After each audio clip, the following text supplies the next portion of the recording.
팔꿈치가 떨립니다. 저는 32살 여자예요. 남편은 저보다 4살 많고 결혼한 지는 4년째입니다. 결혼할 때 시가에서 2억 정도 들여서 집을 해줬어요. 남편이 결혼 전에 모아둔 돈 일부까지 포함된 돈이었고요. 집을 알아보는 동안 의견 차이가 있어서 결혼하고 나서 반년 정도는 월세방을 구해서 살림을 시작했습니다. 경기도권 신축으로 들어가 살자는 걸 제가 재개발 노리고 구축 아파트에 들어가자고 해서 결국에는 제 말대로 구축 아파트로 들어갔는데 재개발은 안 됐지만 아파트 값이 그때 대비해서 지금 2배나 뛰었습니다. 집값 오른 거 가지고 생색은 엄청 내요. 시댁도 시댁이지만 남편이 자기 덕분에 우리가 앞으로 10년은 모아야 할 돈이 한 번에 들어온 거 아니겠냐며 엄청 난리부르스예요. 집값 오른 거 당연히 좋은 일이지만 가계부 관리하는 저로서는 사실 와닿지도 않아요. 이 집이 2배 올랐다고 해서 다른 집이 안 오른 것도 아니고 더 늦기 전에 아이도 가져야 하는데 13평짜리 방 한 칸 비좁아 터진 아파트에 살면서 아이를 어떻게 키우냐는 생각도 듭니다. 이사를 생각 안 해본 건 아니지만 말한 대로 다른 집도 올라서 선택권이 넓은 것도 아니고 그래서 그냥 기억 없이 재건축만 기다리고 있네요. 시어머니는 그냥 집이 좁으면 어떠냐고 늦기 전에 아이를 먼저 가지라고 하는데 제가 육아 때문에 직장을 그만두면 그만큼 수입도 줄어들어서 가게도 어떻게 될지 확신도 안 서고요. 또 이사를 가고 싶어도 재건축이 언제 될지도 모르니 섣불리 나섰다가 지금 집값 2배 정도 뛴 거 가지고도 저렇게 노래를 부르는데 행여나 재건축돼서 집값이 또 뜨게 되면 어떤 원망을 들을까봐 말도 못 꺼내고 있어요. 시가에서 집 해줬다고 저 결혼할 때 뭐 기우는 결혼한 거? 그런 건 절대 아닙니다. 월급도 큰 차이가 나는 건 아니지만 신랑보다는 제가 조금 더 벌어요. 집이 좁아서 혼수 채우기가 애매하니 그만큼 현금 해단도 많이 했고 시아버지 오래된 연식 자동차 끌고 다니시는 거 신형으로 바꿔드리기까지 했어요. 혼수에 결혼 비용까지 2,500이면 끝날 거 차 바꿔드리고 현금 해단까지 하고 그래서 저희도 물론 시댁 쪽 지원금에 비해 적은 돈이긴 하지만 이것저것 다 더하니 8천 가까이 들었습니다. 결혼할 때부터 시가에서 집 해준다고 생색내는 남편 때문에 더 무리한 부분도 있고 남들 강남 신축에서 시작하는 신혼부부들도 있는데 서울 외곽에 지은 지 30년 된 아파트 받으면서 기우는 결혼하는 것 같은 느낌 주는 게 싫었어요. 그래서 그만큼 결혼 비용 부담하면서 결혼 후에도 양가에는 똑같이 하자고 약속 아닌 약속을 했어요. 이 돈 내 돈 하는 것도 그래서 각자 월급에서 200씩 생활비 통장에 보내서 생활비나 달달이 나가는 비용, 경조사비에 양가에 보내드리는 용돈까지 공평하게 갈라서 내고 더 하고 싶은 게 있으면 그건 월급에서 남은 돈 각자 관리하면서 쓰고 싶은데 쓰기로 했습니다. 양가에 똑같이 하자는 약속은 당연히 지켜질 거라고 생각은 하지 않았지만 적어도 노력은 할 줄 알았는데 제 오산이었습니다. 전반적으로는 잘 지켜지는 것 같았지만 사소한 것들이 항상 문제였어요. 예를 들자면 제가 시댁에서 일하는 만큼 남편은 처가에서 널브러져서 편하게 있는 것 같은 거요. 그런 사소한 것까지 꺼내자니 제가 너무 졸렬한 사람이 되는 것 같기도 하고 궁두고 대충대충 하기는 하지만 명절날 친정에 가면 설거지라도 하려고 하거나 청소기 돌리는 정도는 도와줬기 때문에 그냥 참았습니다. 저는 결혼하고 처음 몇 달 동안은 시댁에 못해도 일주일에 한 번씩은 안부 전화 드리고 했어요.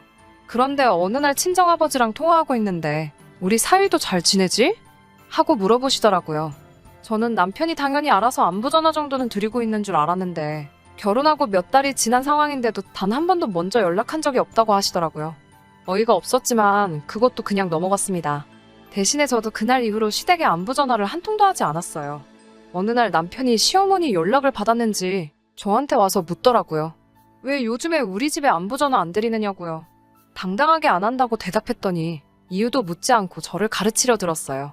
자식이 결혼했는데 어떻게 지내는지 궁금해하시지 않겠냐고 자식된 도리로 전화를 드려야 한다고 하는 거예요. 여태 나 혼자만 시댁에 전화드린 건 생각도 하지 않고 씨부리는 게 너무 화가 나서 괜히 시비가 걸고 싶어지더라고요. 그래서 신랑에게 왜 자기 집에 내가 전화를 드려야 해? 라고 못 알아들은 척 물어봤어요. 자식된 도리 어쩌고 하면서 방금 했던 말을 그대로 재방송을 하더라고요. 그래서 대번에 저도 나는 우리 부모님 자식이 아니라서 오빠가 전화 안 드리는 거였어? 라고 되물었어요. 그 말에 신랑이 인상을 있는 대로 찌푸리면서 장모님께는 제가 전화드리면 되지 않느냐고 하더라고요. 지가 전화 못하는 건 아직 어색해서 조금 불편해서 그런다고 하면서요. 그래서 저도 시어머니하고 전화하는 거 어색하고 불편하다고 무슨 말하는지 다 이해한다고 말하고 앞으로는 저는 친정에, 신랑은 시가에 각자 부모님께 알아서 안부 전화드리면 되겠다고 빈정대면서 이야기했어요. 그때 처음으로 남편이 본심을 말했습니다. 어떻게 부부가 똑같이 하냐고. 네가 하는 게 같은 여자끼리고 더 살가우니까 더 좋아하실 거 아니냐고 하더군요. 그걸로 한참을 네가 하네 내가 하네 싸우다가 신랑도 고집 부리고 결국 결론이 안 날 것 같아서 그냥 앞으로 전화는 각자 부모님께 알아서 하는 걸로 이걸로 다시 이야기하지 않기로 확실하게 못 받고 마무리 지었습니다. 그렇다고 진짜로 아예 안 한 건 아니에요. 처음처럼 매주 연락드리는 건 아니지만 가끔씩 안부도 묻고 하고 있어요. 최소한의 도리라고 생각하거든요. 남편은 그 뒤로도, 아니 아예 결혼하고 단 한 번을 우리 부모님께 먼저 연락드린 적은 없지만 퇴근하고 같이 있을 때 한 번씩 전화 바꿔주고 하니 그냥 그걸로 하고 있다는 셈 치고 위안 삼으려고 했어요. 아무튼 사건은 최근에 벌어지게 됩니다. 제가 회사 생활 5년간 하면서 한 달에 5만 원씩 따로 적금을 들어놓은 게 있어요. 어머니 환갑 때 지중해로 크루즈 여행 한번 보내드리려고요. 그 적금이 만기가 돼서 잠깐 예금 통장에 들어왔어요. 이자 조금 해서 돈이 어느 정도 목돈이 되어 있더라고요. 어머니 환갑까지는 몇 년이 더 남았으니 새로 적금 가입하고 요즘 시국도 시국이고 지중해 크루즈 여행이 생각보다 비용이 비싸서 몇 년 더 모아야겠더군요. 그런데 남편이 통장 조회를 했는지 이 돈이 뭐냐고 물어보더라고요. 엄마 환갑 때 두 분 크루즈 여행 보내드리려고 모아둔 거라고 결혼 전부터 모으고 있던 돈이라고 말해줬어요. 그랬더니 우리 부모님은 어쩌고? 이러고 있더라고요. 시어머니랑 저희 어머니랑 동갑이시거든요. 그래서 그거야 오빠가 따로 부모님 환갑 때 하려고 준비한 거 있을 거 아니냐고. 그걸로 보내드려야지 했지요. 그랬더니 자기는 따로 모은 게 없다고. 이 집 살 때 전 재산 다 쓴 거라고 하더라고요. 아직 양가 어머님 환갑까지는 시간이 있으니까 그럼 지금부터라도 모아서 어디 가까운 일본 료칸 여행이라도 보내드리면 되지 않겠냐고 했어요. 그랬더니 대번에 니네 엄마는 크루즈 여행 보내고 우리 엄마는 온천으로 때우려고 하는 거냐며 성질을 박박 내며 뭐라고 하네요. 어이가 없어서 나는 이거 결혼 전부터 계속 모으고 있던 거라고. 내가 우리 엄마 아빠 보내주려고 모은 걸 왜 나누냐고. 시부모님 여행 보내드리고 싶으면 지금부터라도 열심히 모으라고 했어요. 그랬더니 대번에 결혼 전이래봐야 1년밖에 더 되냐고. 결혼하고 나서도 모아왔으니 그건 엄연한 횡령이라고 하면서 입에 거품을 물면서 발악을 하더군요. 억지 좀 부리지 말라고. 각자 생활비 통장에 돈 넣고 남은 돈 관리하기로 하지 않았느냐고. 내가 이만큼 모을 동안 오빠가 못 모은 게 오빠 잘못이지 그게 내 잘못이냐고 한바탕 싸웠어요. 남자가 그 돈 가지고 어떻게 사회생활 하냐고. 군말 없이 꼬박 생활비 통장에서 돈 안 빼쓰는 것만으로도 감지덕지하라면서 호통을 치는 말에 나라고 사회생활 안 하냐고. 나도 일 때문에 만나는 사람 많은데도 다 모으지 않았냐고 하니 대답을 못하고 있었어요. 결국에는 안 되겠다 싶었는지 집값 오른 이야기를 또 꺼내더군요. 제가 그만큼 돈을 모을 수 있는 게 다 누구 덕분이냐면서 집 해준 시부모님 덕분 아니겠냐면서 남들 뼈 빠지게 대출이자 갚을 때 편하게 살고 있는 게 누구 덕분인지 생각해보라고. 그깟 몇백만 원이 아까워서 그걸 가지고 치사하게 구냐고 정색을 하면서 덤벼들더라고요. 시부모님 여행 보내드리는 게 돈이 아까워서 그러는 건 줄 아냐고. 엄연히 나도 쓰고 싶은 거 참으면서 모은 돈이고, 오빠가 앞으로 돈을 모아서 시부모님 우주여행을 시켜드리든 저는 신경 안 쓴다고. 효도하고 싶으면 저한테 대신 시킬 생각 하지 말고 직접 하라고 했어요.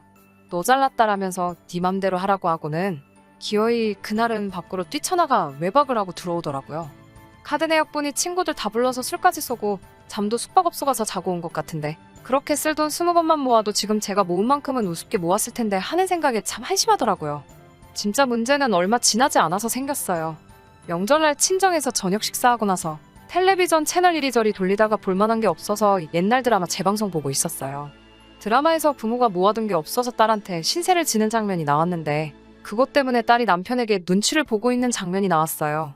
친정부모님이 그 장면 보고 무슨 자식이 노후대책도 아니고 자식한테 너무 피해를 준다면서 혀를 차셨어요. 평소에는 우리 부모님 불편하다고 말도 안 붙이던 남편이 괜히 맞다고 결혼이 무슨 회사 인수합병 하는 것도 아니고 자기도 그 말이 100번 맞다고 생각한다고 맞장구를 치더라고요. 그러고 돌아오는 차 안에서 진지한 표정으로 저한테 물어보더라고요. 혹시 장인 장모님 노후대책은 다 되어 있으시냐고요. 다 되어 있는 건 맞았는데 왠지 기분이 쎄해서 알려주기가 싫었어요. 그래서 워낙에 그런 거 잘 말씀을 안 해주셔서 잘 모르겠다고 대답했는데 남편 표정이 아주 가관이었습니다. 그러고 나서 하는 말이 노후대책이 안 되어 있으면 큰일인데 이러면서 걱정하더라고요. 그게 무슨 뜻이냐 물었더니 앞으로 큰 집으로 이사가면 시부모님을 모시고 살 계획이었는데 장인 장모님이 노후대책이 안 되어 있으면 어떡하냐고 원망하듯이 말하더라고요. 시부모님을 모시고 산다니 그건 결혼 전에도 하지 않은 이야기고 양가 똑같이 하기로 하지 않았느냐고 따졌어요. 나도 맞이인데 노후 준비가 돼 있으신다고 한들 어디 아프시기라도 하면 그게 시부모님이든 친정부모님이든 자식들이 모셔야 되는 게 도리이지 않느냐고 했더니 또 정색을 하면서 집값 오른 이야기를 또 꺼내더군요.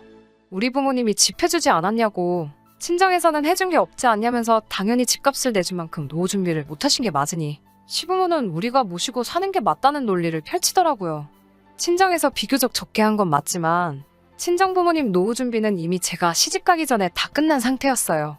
남편은 말도 안 되는 소리 하지 말라며 그게 결혼 전부터 준비된 건지 아닌지 자기가 어떻게 믿냐고. 남편하고 집에 오는 차 안에서 시부모님을 모시네 만해가지고 한바탕 하다가 결국 남편이 그럴 거면 갈라서 자면서 이혼 이야기를 먼저 꺼내더라고요.